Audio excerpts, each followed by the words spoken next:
I remember the day it happened, the day in which things changed for me and my school and my teachers and my students. About 2.5 years ago, I was sitting at um, a local conference, and our school came up, and one of the things that was discussed was that just because of the obstacles that we face, we would never be successful. And I was flabbergasted. I just couldn't believe what I was hearing, especially from those individuals that probably could help us the most. They had the resources, they had you know, the research, and it hurt. It hurt so much. But as I look back on it from 2.5 years ago, it's the best thing that ever happened, because we started looking for solutions instead of seeking out every single service in the world. We started to drill down what the core issues were, and then developed a solution around it. And it just makes a lot of sense to us that we want to take more control of our learning. We want the best of online education and also traditional education. And why not create a model that can be successful for our students, and now other people think it can be successful for all students. And so as much as that hurt, as much as that bothered me, it was the best thing that ever happened to us, and to me, and to my students, and my teachers. This is my hope with this training, that you could experience the same success that we have, from a situation that gave you no hope to a situation in which other people are seeking out the answers that we have. Well, from a day in which we were told that we would never be successful, till a year and a half later we were on CNN. And I had the privilege and honor to be on CNN and talking about our flipped classrooms, and really giving every student a chance to be successful. They talk about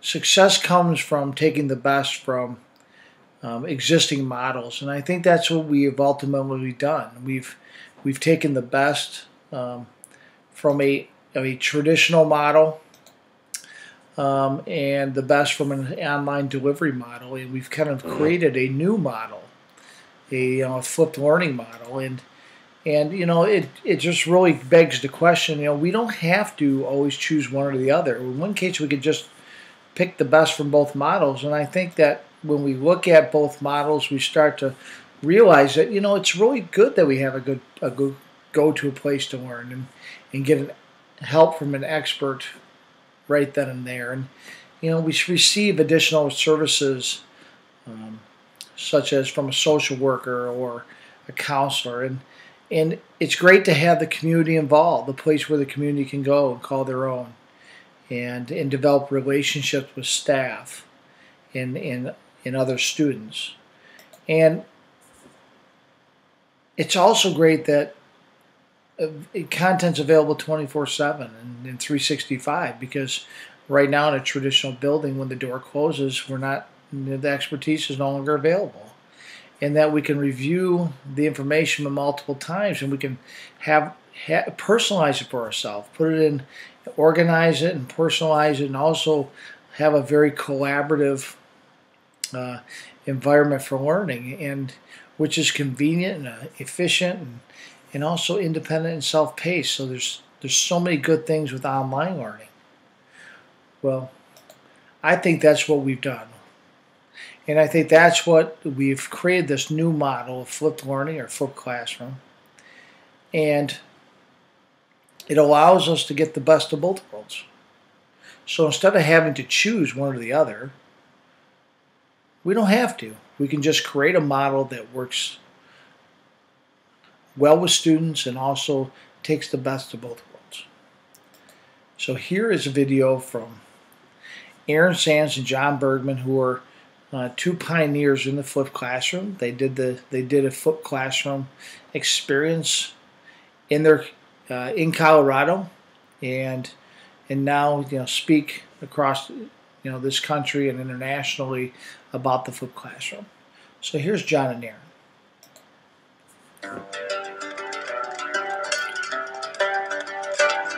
I'm Aaron Sams, and I teach science here at Woodland Park High School. My ultimate goal, I guess, as a teacher is to help students become learners who can learn for themselves and by themselves. One of the problems that I was guilty of even prior to flipping my classroom around was the classroom was centered around me. I told them exactly what to learn, how to learn it, what assignments to do to learn it, and when to learn it, and how to prove to me that they learned it. I don't do that anymore. We changed the place in which content is delivered. Instead of standing in front of a class and delivering, here's how you do this type of problem, here's how this works, I deliver that direct instruction now asynchronously at home through these videos that we make with Camtasia Studio. Times till whole. Oh, we didn't do that last time. The last step, they were already whole numbers. We had 1, 1, and 4. Yeah. Here we don't have a whole number. So here's a few little tricks when you need to multiply by whole numbers. If one of your numbers ends in 0.5, you're going to multiply by 2.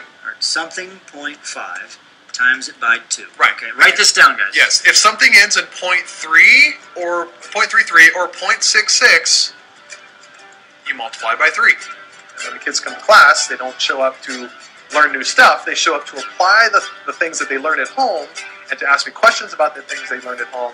So now they can have my lesson, if you will, what I would normally have stood up and lectured to them in class with some added features. They get that at home. Then what they were expected to do for homework is now what they do in my class. Life is different for me because I no longer am the guy who stands up in the front of the classroom and just yaks at a student for an hour or however long the class is. Now I walk around the class and I help kids. I'm a tutor, I'm a guide, I'm the putter-outer of fires, whatever it happens to be in my crazy chemistry class. I walk around and do that. I don't stand up front and teach under the kind of the traditional model.